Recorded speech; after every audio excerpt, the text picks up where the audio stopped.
Before we begin with the story, don't forget to like and subscribe if you enjoyed the video.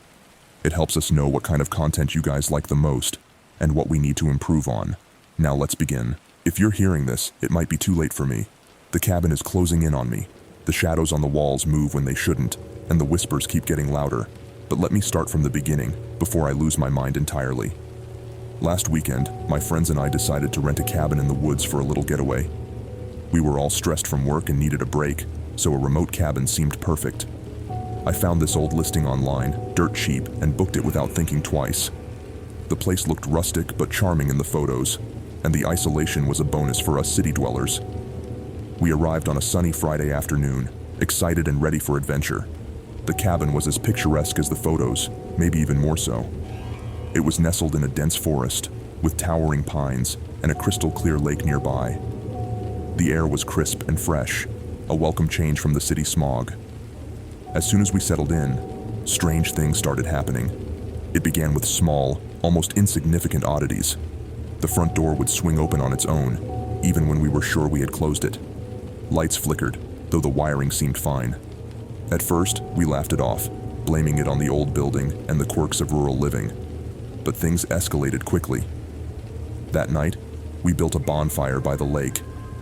As we sat around it, telling ghost stories and roasting marshmallows, I noticed something peculiar.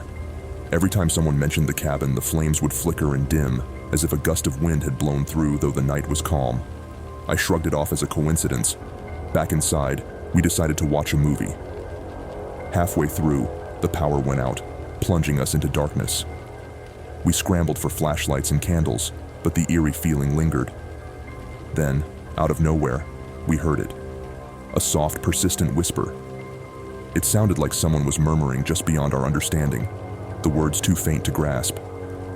We searched the cabin, finding nothing. Later, we tried to sleep, but it was restless, filled with disturbing dreams. I dreamt of shadowy figures standing at the foot of my bed, watching me with hollow eyes. I woke up drenched in sweat, my heart pounding. Across the room, my friend Jake was muttering in his sleep, his face twisted in fear. The next day, the unease grew stronger. We found strange symbols carved into the wood of the cabin, symbols none of us recognized. They seemed old, almost ancient, and gave off a sense of foreboding. As we examined them, the whispers started again, louder this time, and unmistakably coming from inside the cabin. By nightfall, we were all on edge. Every creak and groan of the cabin made us jump. We tried to keep our spirits up, playing games and telling jokes, but the atmosphere was thick with dread. At one point, I stepped outside for some fresh air, and that's when I saw it. Across the lake, barely visible in the moonlight, was a figure standing on the shore. It was tall and thin, with a face that seemed to shift and change as I watched. I blinked, and it was gone. I rushed back inside, my heart racing, and told the others what I'd seen. No one laughed this time. We decided to leave the next morning, but it was already too late. The cabin seemed to come alive, the walls closing in on us, the whispers turning into wails. The symbols on the walls glowed faintly, casting eerie shadows that danced and writhed. That night, we barricaded ourselves in one room, too scared to move. The air grew colder, and a sense of impending doom settled over us. Around midnight, the whispers turned into screams, horrible, blood-curdling screams that echoed through the cabin.